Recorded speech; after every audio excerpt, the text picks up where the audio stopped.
Hi friends, പുതിയൊരു വീഡിയോയിലേക്ക് സ്വാഗതം. കറി വെക്കാനൊന്നുമില്ലല്ലോ എന്ന് ഓർത്തിരുന്നപ്പോഴാണ് ഈ സോയാബീൻ ഇവിടെ ഇരിക്കുന്ന കാര്യം ഓർമ്മ വന്നത്. എന്നാൽ പിന്നെ സോയാബീൻ വെച്ചിട്ടൊരു പുരട്ടുണ്ടാക്കിയെടുക്കാമെന്ന് വിചാരിച്ചു. അതിനായിട്ട് ഒരു ചീനച്ചട്ടി അടപ്പയിൽ വെച്ചു. ലേശം വെളിച്ചെണ്ണ ഒഴിച്ചു കൊടുത്ത് നല്ലൊരു പിടി വറ്റൽമുളകും കൂടി ഇട്ട് കൊടുത്ത് അത് നന്നായിട്ടൊന്ന് മൂപ്പിച്ചെടുക്കാം. വറ്റൽമുളക് ഒന്ന് മൂപ്പിച്ച് മാറ്റി വെച്ചിട്ട് അതേ ചട്ടിയിൽ തന്നെ ലേശം വെളിച്ചെണ്ണ ഒഴിച്ചു കൊടുത്ത് കടുകിട്ടൊന്ന് പൊട്ടിക്കാം.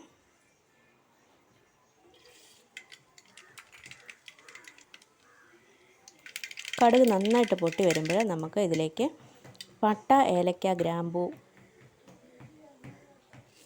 പെരിഞ്ചീരകം ഇത്രയും സാധനങ്ങളൂടെ ഒന്ന് ചേർത്ത് കൊടുക്കാം. അതൊന്ന് മൂത്ത് വരുമ്പോൾ ഒരു 2 സവാള കട്ട് ചെയ്തതും കൂടെ ചേർത്ത് കൊടുക്കാം. ചെറിയ ഉള്ളി ഉണ്ടെങ്കിൽ അതും കൂടെ നല്ലതാണ് ഇതിൻ്റെ കൂടെ ചേർത്ത് കൊടുക്കുന്നത്. എൻ്റെ കയ്യിൽ ഇപ്പോൾ ചെറിയ ഉള്ളി ഇല്ലായിരുന്നു, അതുകൊണ്ടാണ് സവാള മാത്രം ചേർത്തത്.